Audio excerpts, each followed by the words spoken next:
Hey everybody, I wanted to do the next part on my tarot series.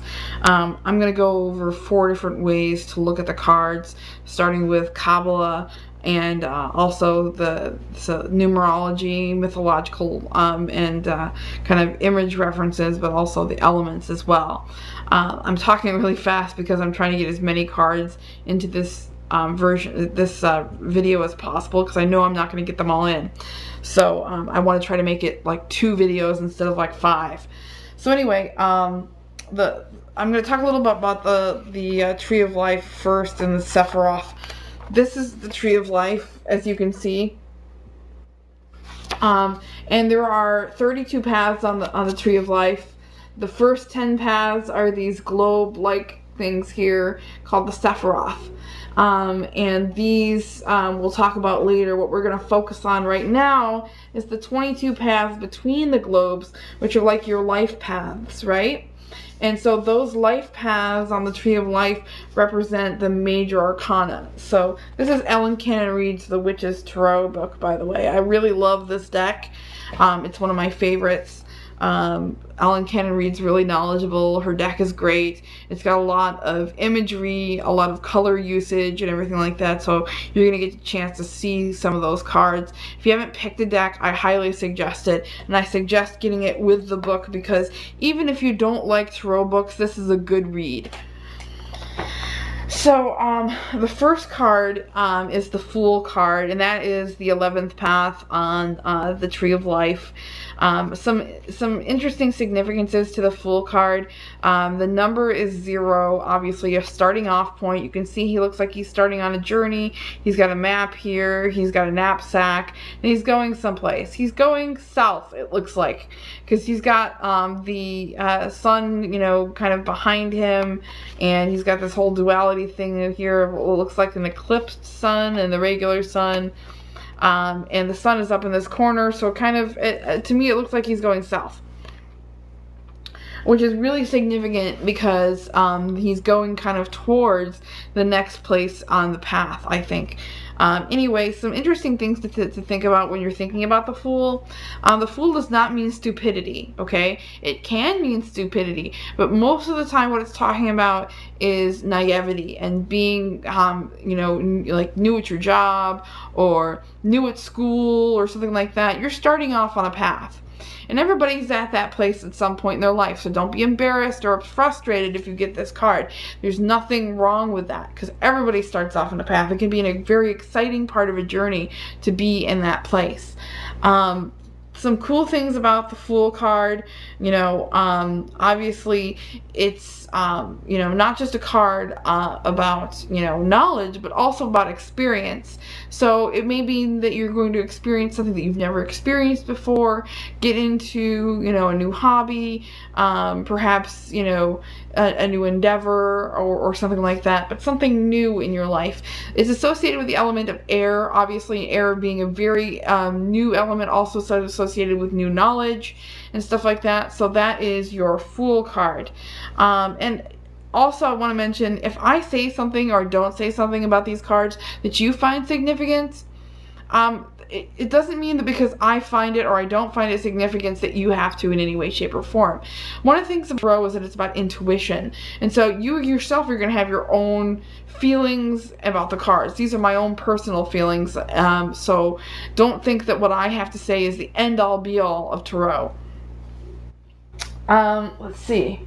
The next card, obviously, which would be the 12th path, is the Magician. And the Magician's a very interesting card. First of all, this is a card of action. The number 1 is a very masculine number. It looks like a phallus even. But also, you know, when thinking about this card, this is a card of action. Beyond the Fool, you've now gained knowledge, you've gained a skill set, and you're using it. And you can see that, you know, he is there very confident. He's got his above and below going on. On his altar, you can see that there is a pentacle and a cup and a wand, and he has just got it going on, right? We've also got duality represented here with the moon here behind him, and then you've got the other sphere of the moon down here. It's kind of hard to see, but there it is. There's a lot of duality represented in this card. And also, on top of his head, you can see the infinity symbol, which is more than just a symbol of everlasting life. It's also a symbol of power and divine power. And he's also wearing a very divine color here. So she has a great usage of color and stuff like that in the cards. I absolutely love them. And this is one of the reasons why. So this is a very, card very much centered around action. Obviously, the Fool was going south towards fire, towards that point of action, and then, the next card would be the High Priestess. Now, the thing to remember about this card, obviously, is balance, okay? First of all, we're dealing with the Western Hemisphere here. We're dealing with the Western part, which is very much water. You can tell by her clothes that this is a watery character, a character of peace and balance. She's standing between two pillars, the pillars of mercy and severity on the Kabbalah. Her number is 2, which is a very dualistic number, and she herself is standing between those two paths, the path of balance. You've got the moon on top and the sun on bottom, the sun in the south and the moon in the north. She is very, I can't get behind the fact that this is a card of balance. There's many other things to do with the High Priestess, of course, besides balance. There's also wisdom. She is a leader. She is, a very feminine character.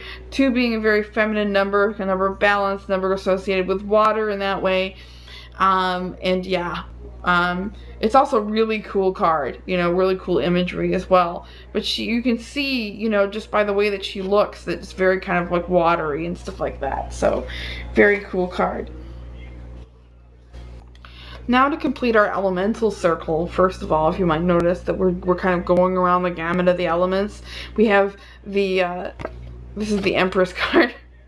Empress, couple different significant points. First of all, you can notice the number down there is 3. 3 being the number of a goddess, very feminine number, has to do with Earth. Now, if you look at her in this card, she is obviously pregnant. If you, you might be able to tell, I'm not sure, but it looks like she's also ready to nurse as well. This is very much a card of grounding and of, goddess energy, feminine energy. We've got the duality of the moon here, which is in the background, the sun, which looks like it's coming up.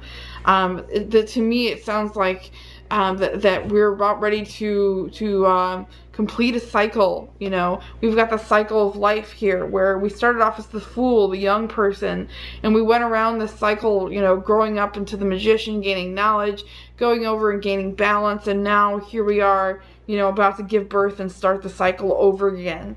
So lots of different elements within that card. Obviously, this is a very earthy card, centered around Venus, so that right there completes our elemental set, so that we can move forward to do it again. Okay, so the next card I wanted to talk about is the Emperor. And the neat thing about this is that we kind of skip around a little bit on the elemental scale from here. The Emperor is very much, associated with fire. He's another card of action, kind of the warrior type. You can tell by his clothing. Once again, Ellen Cannon Reed is great for using colors to reflect ideas. We also, again, have the duality of the 2 spheres here, kind of like because this is like a path between 2 spheres, so she's got that on here. He is holding a wand with an astrological symbol on it that escapes me at the moment, I believe. Oh, that's the Aries astrological symbol on his little wand. You can't really see it, but if you got the deck, you could. The Emperor is a card of balance as well. The 4 is a number of balance. It's a number of all 4 elements. And there's a couple different associations with this. Some people say 4 is a number of earth, and I can understand that. In this way, 4 is a number of fire, for the simple fact that he has all 4 elements and he's creating with it. He rules over those elements. He, like they're part of his kingdom. So this is a card of ruling power and kind of being a master of your own kingdom, so to speak. Very masculine elements and everything like that.